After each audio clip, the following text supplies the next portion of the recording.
Welcome, everybody. Good morning here in Jerusalem. My name is Karen A., and I'm your host for the Afro-Euro Reco12 podcast. Although, of course, we welcome people from all around the globe, whatever time zone you're in. Reco12 is a family of recovery resources for people who are working the 12 steps for all addictions, all afflictions. I came into the rooms through OA and work the 12 steps of the big book through multiple fellowships. Wherever you're coming from, whatever you're suffering from, we hope you'll find some recovery here. If you would like to check out other speaker shares that have been recorded, you could go to Reco12.com. And if you'd like to participate and give a seventh tradition and donate to the Reco12 family of recovery resources, that's Reco12.com/support.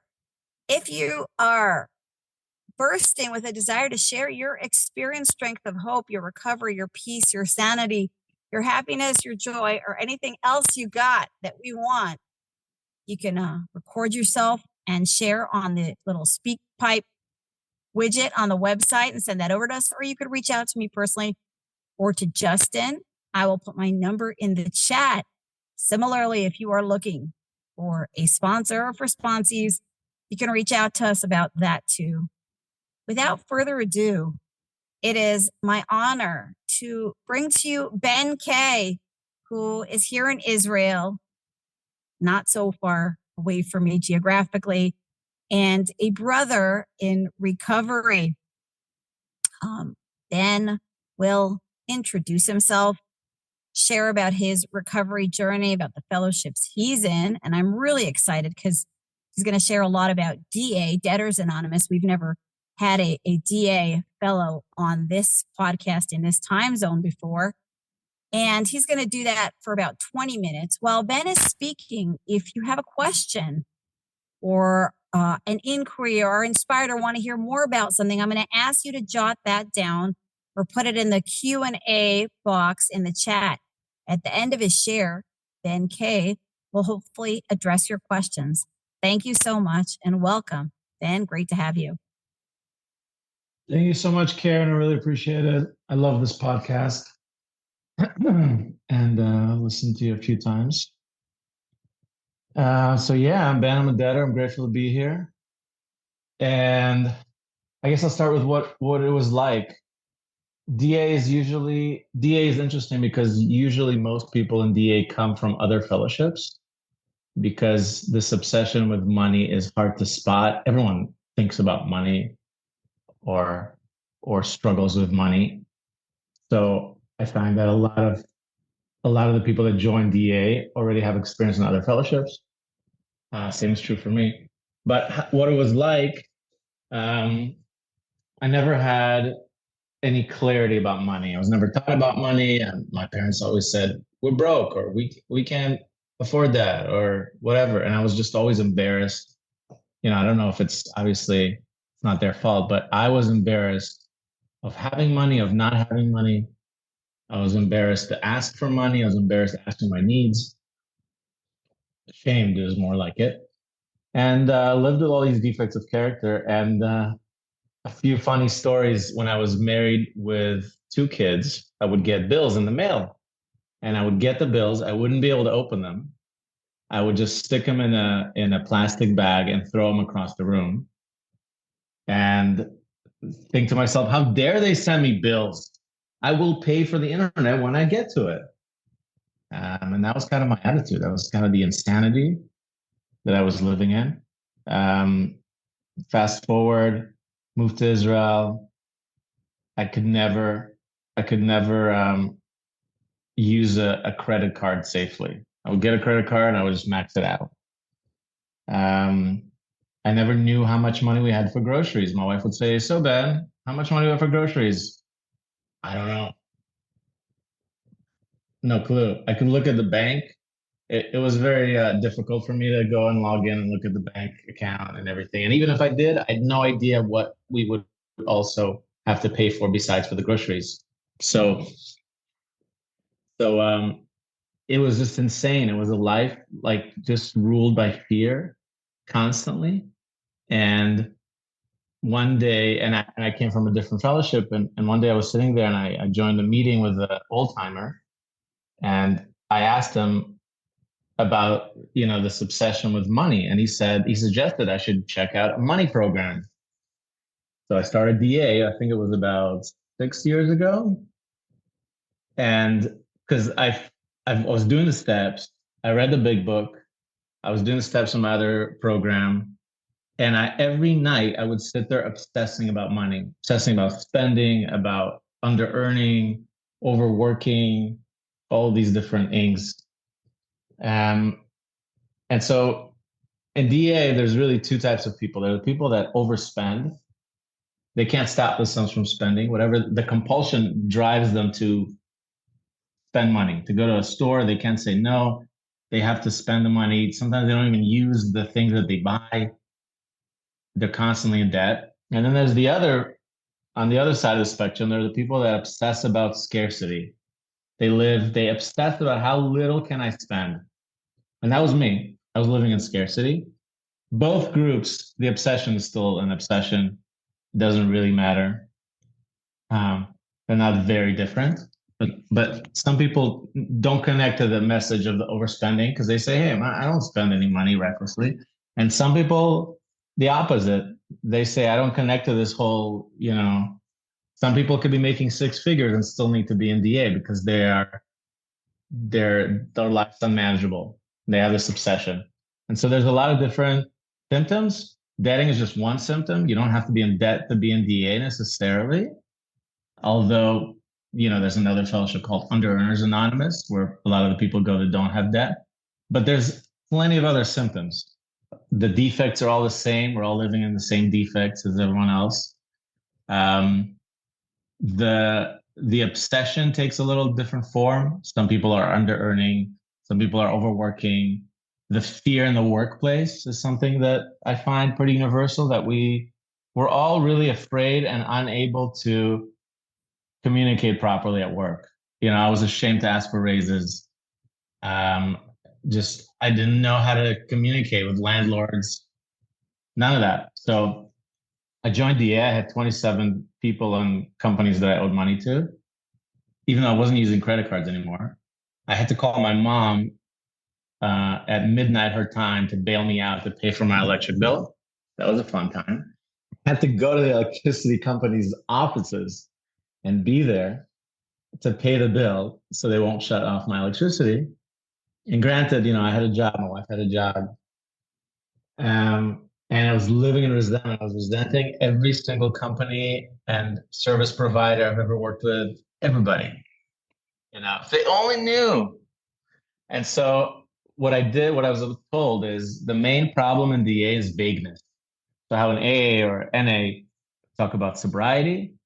So in DA, we talk about vagueness. That's the biggest problem. And our solution is clarity. Spending isn't evil, right?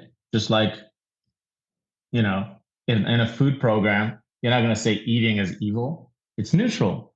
So spending is neutral. And our goal is not to squeeze ourselves into some kind of budget, into some kind of diet, because it doesn't work. So our goal is to first get clarity of what we're spending. And that's probably the hardest part. I had so much resistance to write down my numbers, to get clarity. I was so afraid, ashamed of what I was doing with money. And it wasn't anything dramatic. I wasn't flying to Vegas. That's GA. That's a different fellowship. But it was just this overwhelming feeling of shame. So the first thing I did was start writing down my numbers. For 3 months, they told me, before I can sponsor you, my sponsor told me, you're going to write down all your spending and you're going to summarize it in a spreadsheet. And that was probably the hardest thing ever. And then after 3 months, we did a thing called the PRG, which is a pressure relief group, where essentially it's usually a man and a woman that have recovery, and they meet with the newcomer, me, and we go over the numbers. When I came to this meeting, I literally felt like I wanted to throw up. I was so afraid. And it was okay. They just looked at the numbers. And the reason it's so hard, I think, is the ego is so tied to money. Money is you know, such a central thing to my life. I'm afraid to share it with others. I'm afraid to, what are they going to say? You're going to say, don't buy this, don't do this. Well, so the clarity was a big piece. The spending plan is a huge piece. And we don't call it a budget. We call it a spending plan on purpose because we're planning our spending. We're not planning to fast and not get groceries all month. We're just planning our spending. And for me, because I'm in scarcity, they had to teach me how to do self-care. They had to say, no, Ben, you have to have a category for uh, going to the dry cleaners. You have to have money left over for getting a haircut. Your glasses may need repair, things like that. Another thing was that we started off and I created an ideal spending plan. I was able to just give yourself the freedom to write down everything. Ideally, if money wasn't an issue, what would you want to be in your spending plan? And that kind of gives me the freedom to say, here's all the things I would want. And then God is in the numbers. When I meet with these people, usually we meet once a month with these two people, a guy and a lady with a lot of recovery. They have like 20 years in DA. And when I write down my spending and when I do my spending plan, I go over it every week or so. The God is in the numbers. I give the numbers to God, to my higher power. And it stops being about me and my ego and my selfishness and fear and shame and all the crap. It becomes about God. Here are the numbers that God gave me. I didn't, it's not my money, God's money. How would God want me to do this? And every month there's miracles. Every month where I go over some category, then some other thing comes from a different category, and it always balances out as long as I do the action. Do the action of writing down the numbers. I write it in a WhatsApp group with my wife, and then once a week or so, I go in and I transfer it over to a sheet. And it's become very, very simple, like second nature, like doing daily inventories. And then I was also taught, because I have an obsession to repay debt, right? My self-worth is all tied with the amount of debt I owe and all this stuff. So I was taught that no, your family's needs come first, debt comes last. You have family's needs and even some, extra spending, and then debt is at the end, very, very end. And I was taught how to speak to my creditors. Of course, I had like credit card companies, collection companies calling. They all want their money and they want it all now. And I had to make minimum payments. It took me a year before I started repaying debt. And I just had to do minimum payments. My sponsor used to send $1 a month, a check with $1 on it to credit card companies. And they had to take it. What are they going to do? Now he's debt free. But we start with the action. Each time I'm paying back something, even if it's $1 or a shekel or a rupee, then that's an action. That's a spiritual action. And I'm not in charge of the results, right? I just do the actions. Results happen. So fast forward, I don't know, 5 or 6 years, I've paid off all the 27 people and companies. I have one tax year to finish, which some people don't consider that debting because it's just taxes. You pay your taxes. But I have one tax year, 2019, to fix. And I'm going to be filing taxes this year. I started filing taxes. That was a miracle. I stopped doing tax evasion. I have everything I need today. Actually, this year started saving money, which is a miracle. And another spiritual action I was taught is, let's say you're saving up for a mortgage. You think to yourself, wow, how am I ever going to afford a mortgage? So you put $1 next to the mortgage category and you say to yourself, I'm putting away $1. It's a spiritual thing in a way that it gives me permission to, helps me to believe that God's going to make it happen. But some people actually take the dollar and put it in savings or take it as cash and put it in an envelope, whatever works. So what else? Spending plan is critical. Talking to creditors. And before I did anything in with my money, I would just call my sponsor. My landlord was threatening to sue me. It all seemed so overwhelming. He was like, you just, come up with the highest number you possibly can. And then maybe that will be enough and I won't sue you. So I called my sponsor freaking out and he said, well, what was the damage you caused? I said, okay, I broke the couch, which was possibly already broken when I moved in. I broke a chair and I scratched the table or something. So he said, okay, talk to your properly appointed authorities. Call people that sell chairs. Call people that sell fixed couches. And I came up with like, I don't know, whatever it was, $300. And then I made a payment plan with a guy and he never sued me. So it was that kind of thing. I don't know how to deal with people. And I just call my sponsor and he walks me through it. 1 month, I didn't know how I was going to pay the rent. No clue. And I think I was between jobs. And I called my sponsor. And that day he said, well, is the rent due today? And I said, no, due in 3 weeks. So he said, well, we don't have to worry about that today, do we? It's not due today. So I was like, okay, that sounds like a wacko, but okay, I'll take it. The next day I called him freaking out. And he said, well, is it due today? I said, no, okay, don't have to worry about it. And by the end of the month, I had rent. I was able to pay the rent. Everything worked out. But it's about the same principles that apply to all the programs.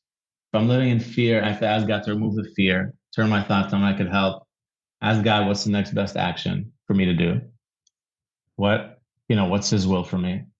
And go do that and not freak out about, my own defects, my own fears. What else? Lots of miracles.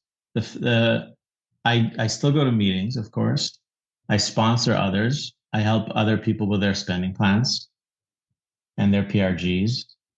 And sponsoring others is probably the foundation of any program, especially DA, where I can be reminded of where I came from. And I can literally just by sharing things that happened to me, I help others, learn that it's not just them and it's totally possible. Many, many other miracles happened. I have a car today.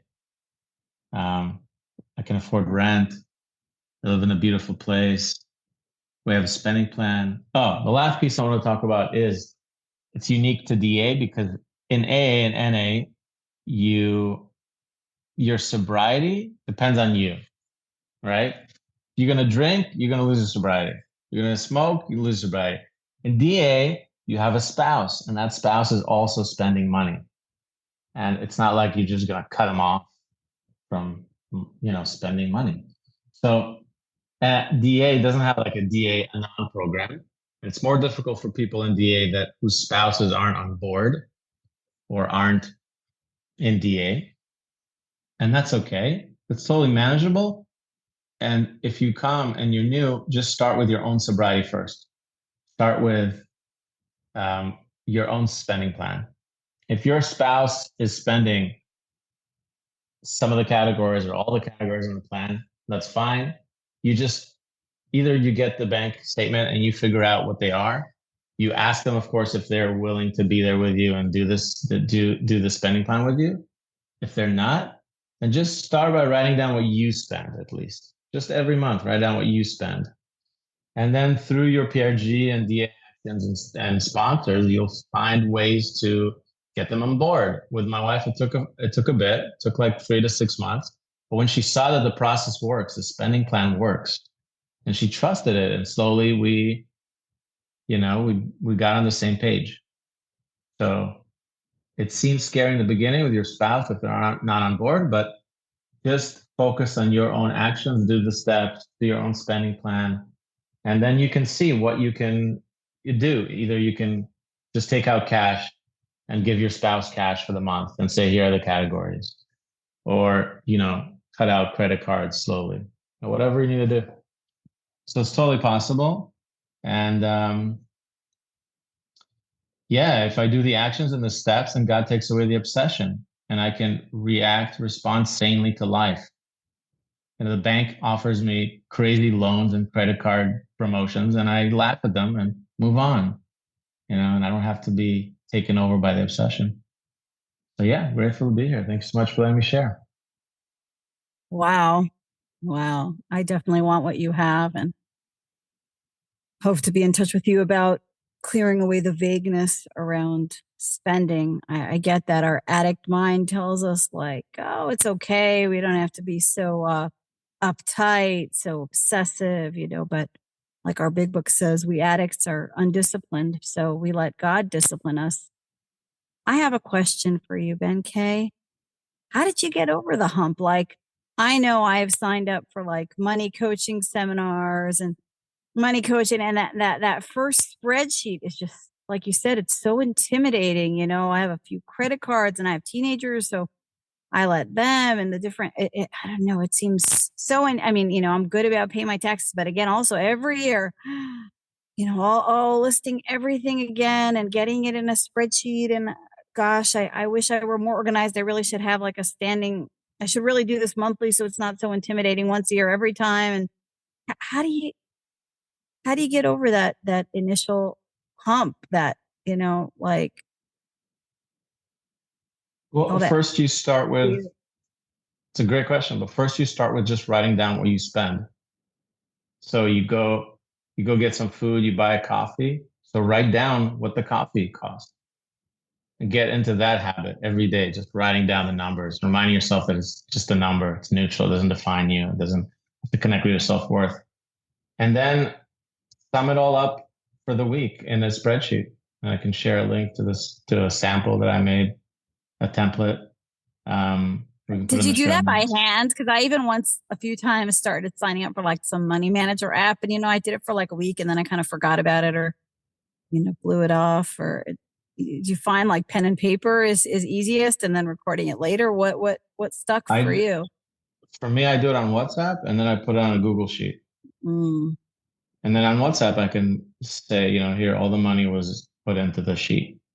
And then I nice. know that's where I started off from. But yeah, some people still do pen and paper. But once it's on the sheet, then it's really easy to see, okay, here's the category, here's what I spent. It's broken down by weeks of the month. And then I would suggest if someone has a lot of credit cards or different accounts, just start with what you're spending, start with one account, sum it all up for what you wrote down. And then if the credit card bill came, so just put that, okay, credit card bill, here's the total amount for the month. You don't have Mm. to get super granular. And you just progress, not perfection. As you go along, you'll Okay, get that better and that better. takes the edge off a little bit. I'm like, oh, I don't know, how much is this deduct, and what is the bank fee, and what is the health insurance yeah, okay, that you're saying you don't have to get it into minutia right up front, just start kind of Yeah. Yeah. tracking. Still feels intimidating, I gotta say. Like, did you have that? Like the Yeah, it was very scary. But I didn't want to live the way I was living. I was living in fear. And yeah. Talk a little bit about. I was going to ask you. Can you talk a little bit about the fear and the unmanageability, as the big book calls it? How did this affect your emotional world? You spoke about being afraid of creditors or resentful of creditors, unable to communicate with landlords. Can you speak about the shift you've seen in your emotional world as a result of recovery through Debtors Anonymous? sure, yeah, I just felt less than all the time. I felt like the world's taking advantage of me. Everyone's going to take advantage of me. God's taking advantage of me. It was a lot of step two work, I think, Mm, and a lot of fear of taking the actions. I'm a smart guy. I could figure it out, but I just couldn't take the action. I didn't have the willingness to do the actions. And it was just whenever I would, let's say I got a bill or I got a fine and I was afraid, I would just put it on a shelf and forget about it for 6 months. And then I would get fees. So the action was call the company and ask them what you owe. And my sponsor said, you're just getting information. I was afraid they're going to tell me you have to pay it. Then I'm going to be compelled to pay it. And then I'm going to pay it. And I won't have to have enough money for groceries that month. My sponsor always said, you're just getting information. When you get the information, you put it on paper, you put it on a sheet, and then you call me with it. And we can talk about it. We can see together if you have enough money to pay this. Or ask them, Is there a way to break it into a payment plan? Just that action of asking was extremely scary. But once I got into it, now the pressure is off. I don't have to make any decisions. I get the information. What are the ways I can pay you? How many payments? When is it due? Write it down. Thank you very much. Goodbye. And so that took the edge off for sure. And It's now funny. We're talking about spending plans. Sorry, go ahead. Finish your thought. Go for it. No, finish your thought. Finish your thought. I'll go there. I'm saying now I'm not afraid to call and get information. I still get sometimes into this mode, like I was sitting down with an insurance agent for life insurance, and he was like trying to close me. And I called my sponsor after our meeting, and he told me, go to your existing life insurance and ask them what's the comparison. And I called them and they said, oh, you're already getting this discount. And I told him about it and he got all upset. I would have known that you would have gone to this other people and asked them. I wouldn't have sat with you.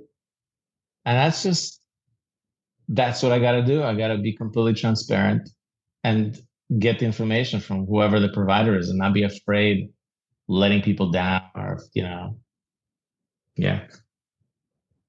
Wow. I'm actually like, I don't know if you can see on Zoom, but I'm actually moved to tears by what you're saying. What I'm hearing between the lines about calling your sponsor, breaking it down, asking for a payment plan, is I'm hearing that you matured a lot in this program, that you learned to communicate about money. And I feel that this is like so translatable to all other fellowships. Fear and this, or I'm going to spend, or I'm not going to spend, or I'm lonely, so I'm going to use or act out. And it's like, well, how about talking? How about asking someone on a date? How about asking someone how much you could pay? How about, eating eggs so that you're full and you don't want sugar? I feel like it translates across the board. Do you feel that way? Do you feel like, you grew up here, you matured here? Because certainly sounds like there's a lot of communication in place now where there wasn't. Yeah, absolutely. For sure. I'm able to communicate, able to pay back things. When I get overwhelmed in my head, if there's a list of things I owe, I just write it down in my spending plan and I can just go back to it. I don't have to keep it all in my head.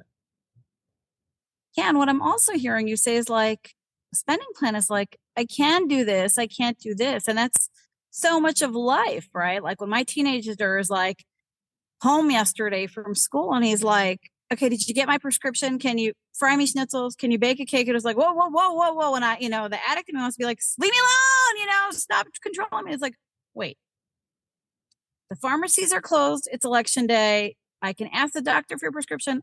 I can go tomorrow. I baked you some cookies. I'm exhausted now. I'm not going to be able to do schnitzels. Maybe I'll send them with someone on Thursday, right? It's like, it's not this like all or nothing, like, life or death kind of addict reaction behavior. I'm hearing that. And that is just so, so beautiful and gives me hope for my finances and the finances of my fellows and the sanity, right?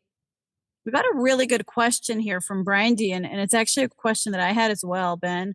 And that is like, there is a lot of action here. Like you're doing work, you're accountable. Like you made no, bones about that.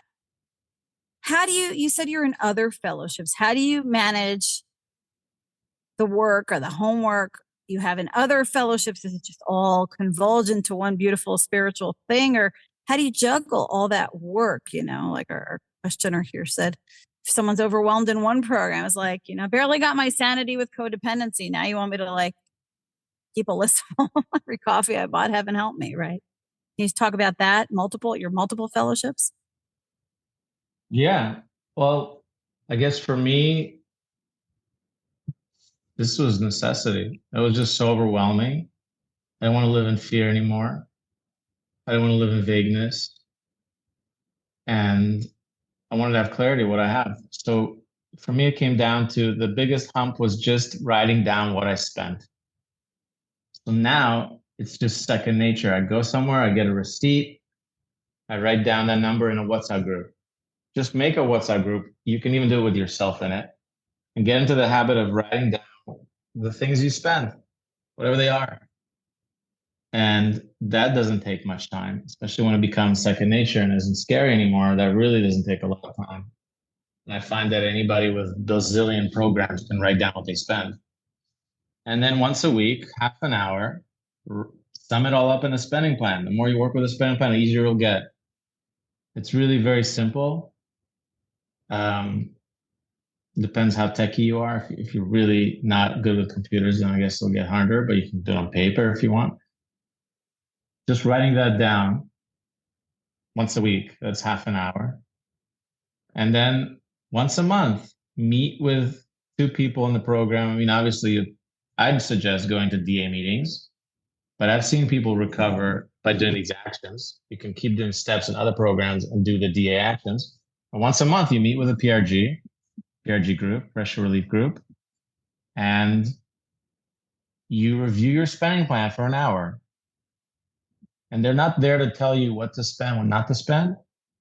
They're there to help you live in abundance. So if you're missing something, that's important. If you don't have savings or if you're getting behind on bills, they can suggest actions you could take. And then you have a list of actions. Whenever you have a fear about those actions, you just call somebody. I used to make a call before calling the landlord and after calling the landlord. I would talk to my sponsor. So just getting into those habits, realizing that's just another area of my life that I have to surrender to God. That I'm still trying to control it. It's making my life unmanageable. I have to surrender to God, just like other areas of my life. And ask God for the willingness. Comes down to that. Sounds like you had a really kind and dedicated sponsor. Yeah. Can you talk about sponsorship in DA and how you work with others, the kind of sponsorship Yeah. you got?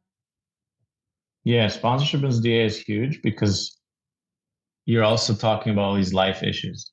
You're not just dealing with, the steps like in other programs. You just deal with the steps. But here there's a lot more skills. If somebody is moving or buying a house or dealing with landlords or going to school in a solvent way. So there's a lot you walk your sponsees through, but only if you have experience in that thing. If you don't have experience in that, my sponsor says, hey, this thing, I don't have experience. Call somebody with experience in that. But just, it's huge. Just having somebody that has been there, and in DA, the definition of solvency is you can take, what is solvency? Solvency is you're allowed to take loans that are secured. You're allowed to have a mortgage, right? Secure loan means a loan with a collateral. So if I take a mortgage from the bank, the collateral is the house.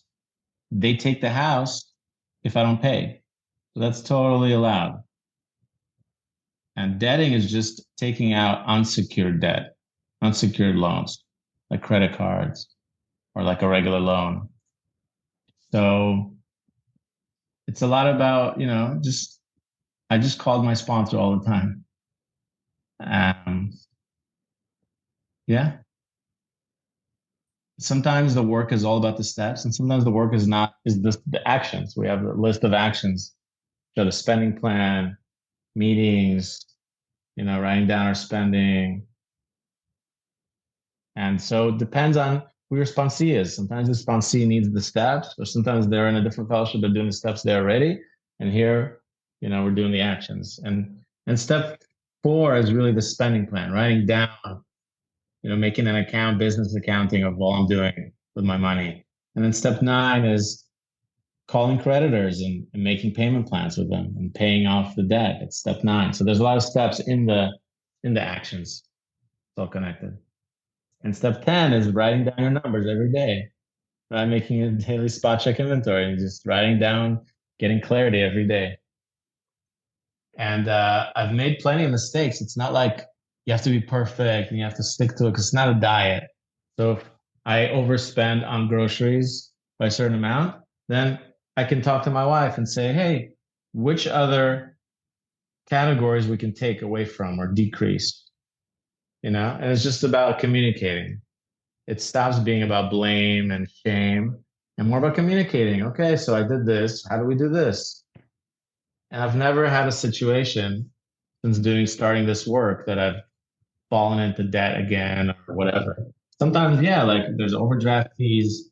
According to some people, that's debting, or some people it's not. But there hasn't been a like fall back into obsession where I'm going out and debting and spending and all that. Yeah, so it's all about the work. Amazing. Aura asked here about the pressure relief group. Is that what it's called? PRG. What do you need? And like, is that only once you've written down everything for 3 months? Like what exactly is the PRG and why is that necessary? And why is it called that? I guess is probably my other question. Yeah, it's a good question. So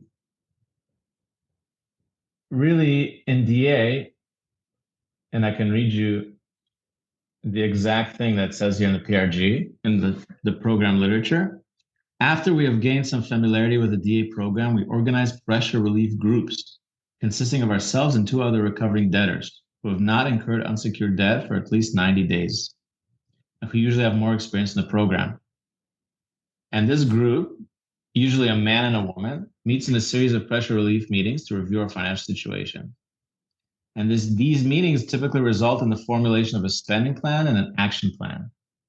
So a lot of times in DA, besides for going over the numbers, so when I'm going over the numbers, it's best to have a male perspective and a female perspective, because sometimes there's spending for kids that I'm not even thinking about. And the woman in the PRG group may say, oh, you forgot that winter's coming up, you need to buy clothes, whatever it is. So it's really helpful to have both perspectives. Teens need to get their eyebrows done or whatever, right? Like dad might not think of that, right? No, I don't think about eyebrows at all. But yeah, they're almost teens. I guess eyebrows are coming up. Yeah, it's coming up. Just wait. Yeah. Eyebrows and laser and the gym and shopping and the in stuff. I'm gonna add a column there. The PRG is looking at the spending plan because I don't want to be in isolation. I don't want to be just writing down stuff and deciding on my own. I need my sponsor, but I also need that third person with their experience, and then also bringing my pressures. DA feels like a lot of pressure inside, right? I owe this money. I'm gonna have to pay this thing, and I don't know how to do this. Feels like a lot of pressure, and I just give them a list of all my pressures, and they share on their experience what I should do, and I create an action plan. Here are all the tasks I need to do, the information I need to get, the phone calls I need to make, figure out what to do with these pressures, and it really takes the pressure off. It totally relieves the pressure. That's what's called pressure relief meetings. A lot of times it's a bigger issue that's just bigger than the spending plan. Maybe I owe taxes, or maybe there's a project, or maybe whatever. Maybe it's buying a house. There's a bigger task, and I need those 2 people. I meet with them, and we just go over the spending plan. We also go over the pressures. What do you need to go to get your PRG? Sometimes depends on your sponsor. Usually people say 1 month of spending and just summarizing that spending plan. Some people say 3 months.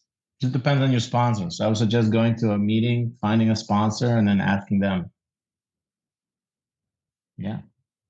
Thank you. Ben, I'm going to ask you to put your contact info in the chat so people can reach out to you. And then also for my reference after this call, if you could send me, Zoom links, or if you have some information on different DA meetings. We have one more question here, and then we're going to wrap up soon. If someone is asking here, if the main issue is fear, vagueness, dishonesty, and distance with spouse and overspending, not debting, would that be DA or UA or something else altogether? And overspending, not debting. So it depends. I personally haven't been to UA, so I can't say. I've I've spoken to people in UA. They have very, very helpful tools. The wonderful program. I think the main difference is the DA focuses more on money, and UA has a lot of the same tools, but also talks about like time debting, under earning, overworking. A lot of it is like emotional things, which are also important. I would suggest just trying both of them, but it depends on your actions. What is your um, compulsion making you do? What are you doing? Are you overspending? Are you in fear all the time about the money? Or are you feeling like just less than and obsessing about that? And the actions with a spending plan are the same with both. So I would suggest trying both of them out. I'm going to throw in an answer on this one for a little bit of potpourri here. I'm going to recommend to our listeners, if you're vague about money, you're overspending, hiding things from your spouse, I certainly recommend you reach out to Ben and DRUA. But if you're already in a 12-step program, one of the promises in our big book is that financial insecurity disappears. I promise you that if you're working a real 12-step program that includes a 12-step, meaning working with others, meaning not just you go to meetings, not just you have other fellows to either do a step 10 with, or if you're really honest, whine about your problems with. If you're really working a 12-step daily, asking yourself, how can I be useful? How can I be of service to others? How can I take other drowning men through this program, men and women? Did I do my nightly inventory, which, I did mine by heart yesterday. I didn't really write it out. I'm just thinking about my own places where I'm sloppy. So if I'm really doing my full 12 steps, which includes 10, 11, and 12 meditation. I did nightly review. I did like room for improvement, working with others. I just took a sponsee up to step 7 yesterday. I'm on this meeting. Again, I don't mean to speak specifically about myself. I'm just sharing my own checklist. It's no coincidence that yesterday when I was in the mall with my 2 girls, the biggest mall here in Jerusalem, and all these stores, I didn't buy anything. I mean, except for one thing, I used a gift certificate and I had to add about $12. I went there because I had this gift certificate, and I'm like an overspender and overshopper. And that for me is a flashing red light that I'm spiritually unfit and that I'm feeling unworthy, that I'm in self-pity, that I'm in fear, that I'm trying to get a hit of something, And what I would venture to say to our listeners is that if you re-pick up your 10, 11th, and 12th step, or if you're working with someone and you're stuck in step 4 and you get through your step 4 and give over your step 5, that probably will fall by the wayside. There may be more intense work to do, like Ben K is sharing, but for your initial relief from financial insecurity, vagueness, hiding financial information from your spouse, just good old dishonesty, right? Evading your taxes is good old dishonesty, right? Yeah. I was told by people at the time, it was my properly appointed authority, to not report what was made in the US. And I was not sleeping at night over this for a long time. And then the law changed in this country. And I decided I couldn't, for me, it was a big sum of money. Like I could have bought maybe another apartment with it.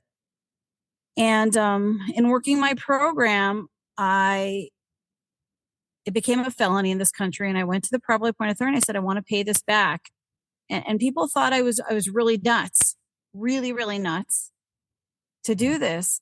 And I said, my sanity, sleeping at night is more important to me than $200,000, I mean, but that's just me, you all could decide what level you're at, but this dishonesty, if you really believe what it says in our big book, it will kill us or make us insane. Not sleeping at night is a good form of insanity, and it will make you pretty grumpy as well. I had the same thing happen. Yes, tell me. That I had a job with an American company in Israel. I didn't file any taxes. Nobody knew I was making money there. And then I went to an accountant and he was like, yeah, I don't like the government. So I just underreport it all and it'll be fine. And I didn't Totally. realize to what extent he did that. And then the next year I came to a different account and I said, okay, we got to fix what the last guy did. And they asked me in the office, must have asked me 4 or 5 times, are you sure you want to do this? You giving the money away? And yeah, it was rigorous honesty. I asked my rabbi, I asked the rabbi's rabbi, and they all said, yeah, rigorous honesty. And that's the right thing to do. It's funny you say that too, because I had many accountants and also many religious authorities telling me you don't need to. And it used to be more of a gray area in this country. It now became a felony. Ben and I are in the same country. But when I asked the biggest rabbi, Rav Gershon Edelstein of blessed memory, he actually said, we don't mess around with the tax authorities. Also, as you know, Ben and I happen to be Jewish, Orthodox Jews. But for anybody who is a spearhead in this program, whatever religion you are, you know, if we believe, like the big book says, that we're spearheads of God's everlasting creation, that means that I have to sanctify God's name. Now, if you don't believe in God, let's rephrase that for you. If you're a spearhead, you're a role model to other addicts. You can't, you know, act like a scumbag, to put it, you know, mildly. You know, you can't like be sharing on meetings and doing stuff and be all crooked. So, you know, in our religion, we call that sanctifying God's name. But if you're a spearhead, you know, you want to be leading by example. And that's really cool. I'm glad to know, Ben, that I'm not the only fool who did that. Yeah. And I God's sleep. gonna provide. I sleep like a baby. What? Is God everything or is he nothing? God's gonna provide. And I enjoy paying taxes because I know my money goes to the roads, the schools, to the healthcare. It's wonderful. I'm contributing. It's like service. Oh my gosh. And it's God's, my sponsor told me, I said, look, I have this amount of money, whatever it was. I'm gonna say $10,000 for the year. It's in, or $5,000. And he said, you know, that's the government's money in your pocket. You're holding someone else's money in your pocket, not you giving your money away. You just give them back their money. That was huge. Well, and that is just heaven. That is just next level. Like my personal trainer says, she's young. I'm going to use it. I'm trying to be cool, you know. That is just heaven, as Leva, the personal trainer, says, because God is everything or God is nothing. My money, and we're gonna end here, Ben. I'll let you say something about that and then pray us out. My money isn't mine to begin with. It's God's money. It's God's bounty, as are my children, his children. I'm just here to take care of them. He just puts them in my pocket in my bank account so I could do good stuff with it, raise my kids, marry them off, whatever, you know, pave the roads, like Ben said. So share with us one final thought on that and then pray us out, Ben. God is everything or God is nothing. Talk to us. I feel like it's universal to applies to any program that we find once we do the steps, we find that none of the external circumstances fill me up. Nothing on the outside can fill up my God-sized hole. It's the same in DA. You know, I had my ideal spending plan. And again, I had no idea how much things actually cost. I put 2 different houses and a yacht. Now I'll just rent out the yacht. You know, I'm not gonna own the yacht, just rent out a little yacht. And I put all this money and I added it up. And it was this big, huge sum of money that I was like, I'm never gonna make this. This is insane. And today, I make about that amount. I don't have any yachts or houses, but it's my ego is not tied to the amount of money anymore. And I know that I've learned that the only thing I need to be serene is connection with my higher power. And it's not the amount of money. It's not anything external.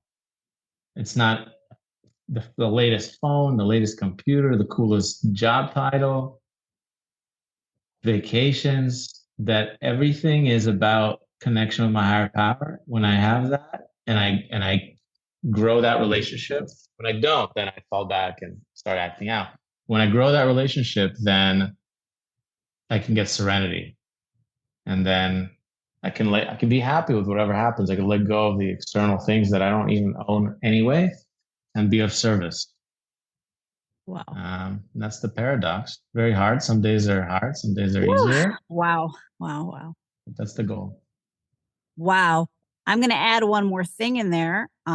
Ben mentioned a lot of things, externalities, drugs, money. For all you with people addictions, codependencies, sex and love addiction, validation addiction, workaholism, all these like amorphous addictions, I'm going to throw that up in there too. Cause like I used to like attach myself to VIPs, whether in the workplace or whether it's, being defined by a romantic partner or a husband who's got it all, which I don't have right now and which you may not have right now, or whether it's, religious circles, really important people with really great pedigree. So I'm just going to throw that up in there is that, yeah, our relationship with a higher power is more important than that too. The spouse, the perfect guy, the perfect gal, the perfect, clique, the perfect, VIP list. There is a solution, people, whatever your addiction, whatever your affliction, there is hope. Reach out to Ben. He put his number in the chat. You could reach out to me and I could put you in touch with him, whatever works. Thank you so much, Ben. Thank you. Thanks for having me. Yeah. Will you pray us out? God is everything. Let's do the 7-step prayer. My Creator, I am now willing that you should have all of me, good and bad. Pray thee now remove from me every single defect of character which stands in the way of my usefulness to you and my fellows. Grant me strength as I go out from here to do your bidding. Amen. Amen. Wow. Thank you. Thanks, Karen. Thank you, everybody. Jackpot. Appreciate it. The spiritual jackpot is right here.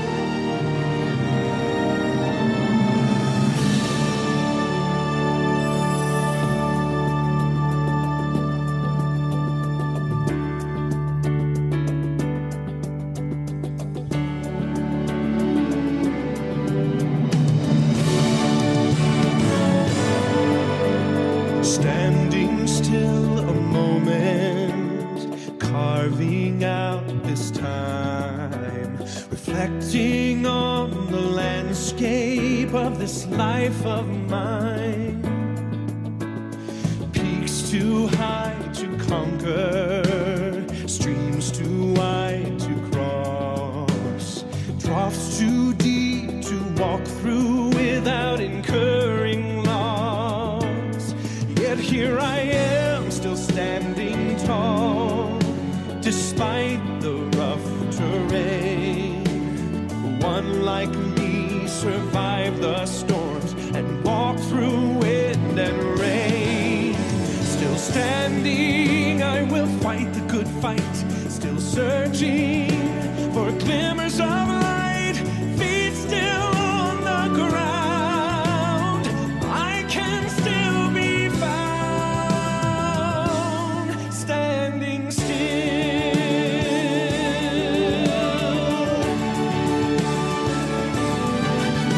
My wings are torn and tattered, but I know I still can fly. I may not soar unfettered, I may not rise too high. Recorded in the book of life and binded with the seal that I am bowed and broken, I am standing still. Only God knows where the path of life will yet lead me. I do not even ask to know, I do not need to see. It is enough to know that I'm loved and not alone. And with those truths, I thankfully march into the unknown. Still standing, I will fight the good fight. Still searching